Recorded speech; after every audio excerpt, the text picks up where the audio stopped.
I am Jesseline Danes, a third-year student taking up a Bachelor of Elementary Education at Laguna State Polytechnic University, Lopez Satellite Campus.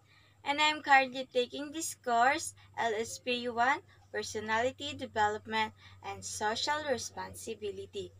And I'm going to present to you my final laboratory output, which contain the depth admission and vision and mission of the LSPU system, teacher as a leader and its role, and teacher management tasks.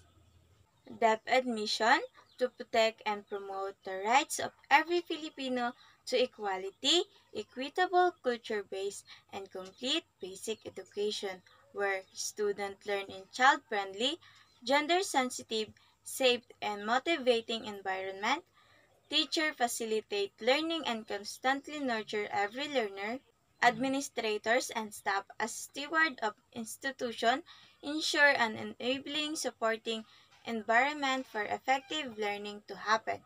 Family, community, and other stakeholders are actively engaged and share responsibility for developing lifelong learners. Depth and vision, we dream of Filipino who passionately love their countries and who competencies and value enable to them to realize their full potential and contribute meaningfully to building the nation. We are learner-centered public institution. The Department of Education continuously improve itself to better serve its stakeholders. LSPU mission, LSPU provides quality education through responsive instruction, distinctive research, sustainable extension, and production service for improved quality of life towards nation building. LSPU vision. The Laguna State Polytechnic University is the center of sustainable development initiative to transforming lives and communities. Teacher as a leader and its role. The teacher is the school leader who set the organization particular vision so that it serves as a guide to the work cycle of each individual and to create spirit to corps or morally.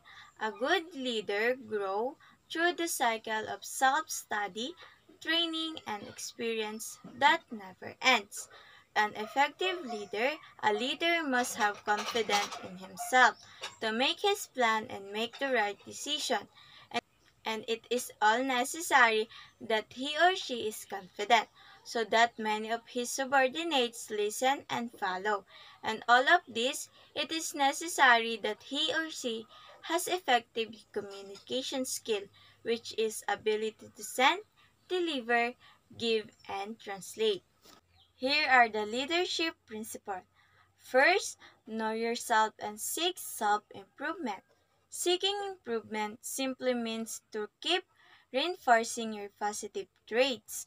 Knowing yourself and pursuing growth required a leader to determine their strengths and weaknesses by evaluating themselves utilizing the leadership quality. They need to be aware of their be, know, and do qualities.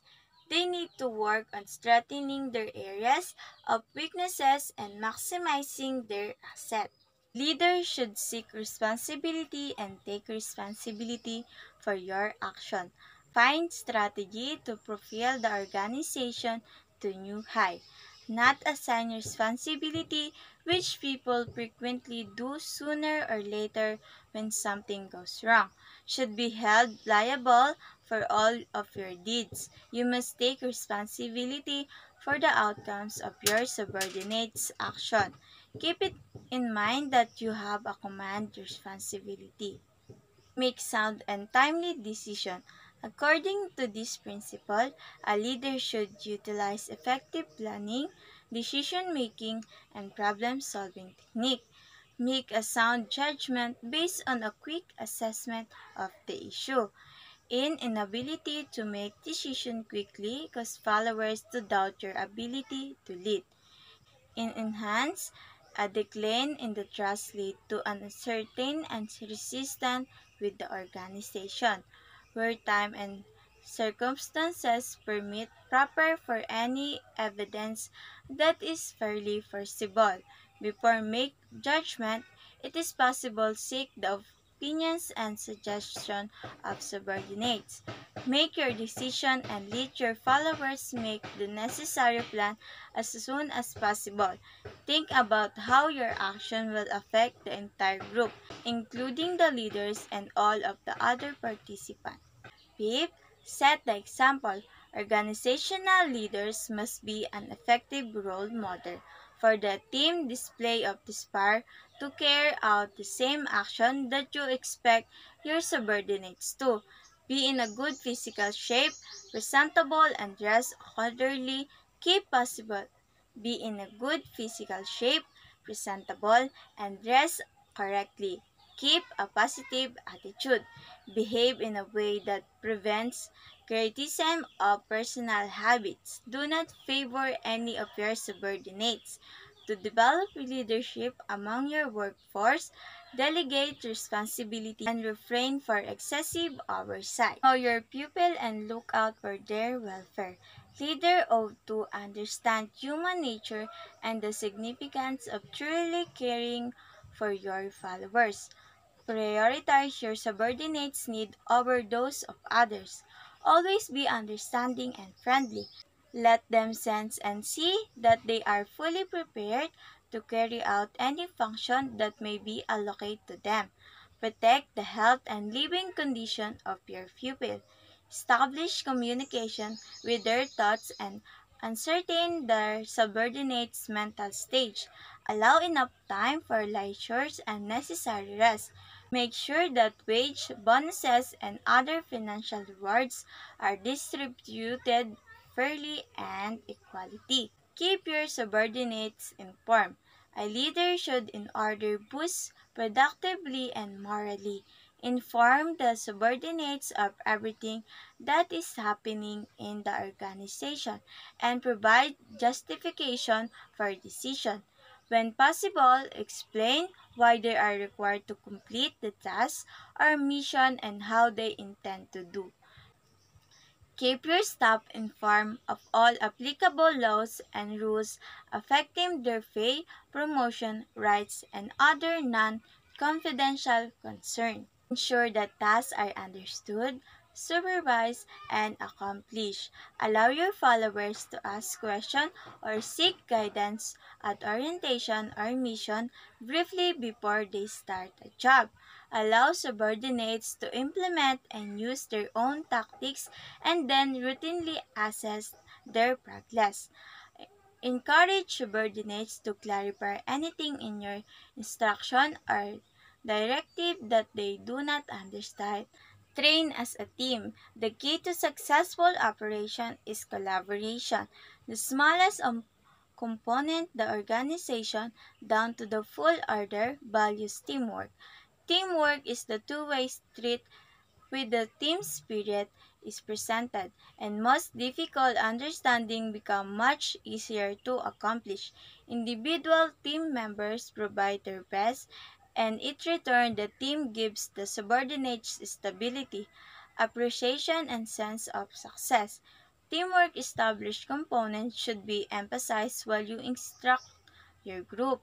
There can be no excuses for leaders to instruct their staff members to maintain the highest level of physical fitness and to excel in the field of weaponry. The employer commands in accordingly with its capability. Your understanding of your organization's strength will determine how successfully you can carry out your mission. Failure is very likely to occur if your team is not ready to complete the task. Failure decreases the organization morally and self-esteem. Equalize the tasks of your assigned subordinates. As a team leader, keep yourself improved of how will your team to running. Make sure that the tasks assigned to others around you are reasonable and fair. Teachers manager tasks. Management is a set of principles relating to the rules of planning, coordinating, directing, and regulating, and the application of those principles in the efficient and effective use of physical, financial, human, and information capital to achieve organizational goals. Aims was the first goal of management as a process. It is carried out expressly to the degree to which organization serve as a participated by its subordinate, develop the capacity, experience, and skills of the workforce, achieve a specific objective or management, the never-end process. Simply put, management it is process that never ends as long as the organization exists. Management would always pressure themselves to take on activities, objectives, and issue at a specific time. The practice of task management involves keeping track of employees' daily accomplishment in the order that they are completed. It is essential to an organization's success because it helps to keep track of the group progress and increase productivity. Management as a profession. Management has a quality that makes it possible to be a companion. A profession is a vocation in which one acknowledges and goes through a training program in order to perfectly fit into objectives of management duty. A manager is someone who directs others' activity in organization. They are carry out their duties at various levels and they go by various names. Frontline manager are frequently referred to as supervisor or foreman. Management at the middle level of an organization are those who hold management position between supervisory and executive level. These manager many go by the title of functional manager, heads of office, section, or project manager. Top managers, they are in charge of developing organizational policies and plans that have impact of all phases of organization. Vice President, Managing Director, Chief Executive Officers or Board Chairman, and some possible for these people. Managerial function or teacher as a classroom management. Planning, organizing, staffing, directing, and controlling. Planning is setting goals and creating organizational strategies require this. Organizing, it helps in deciding what needs to be done, how to do it, how to organize it, and where to make decisions. Staffing, this is crucial for hiring various types of workers and carry out some tasks like training, growth, evaluation, payment, welfare, and safety. Directing, this calls for give instruction and encouraging subordinates to accomplish their objectives. Controlling, this oversight produce make sure that employee complete their job on the time and address any significant work deviation or lapses. And that's all for today. Thank you.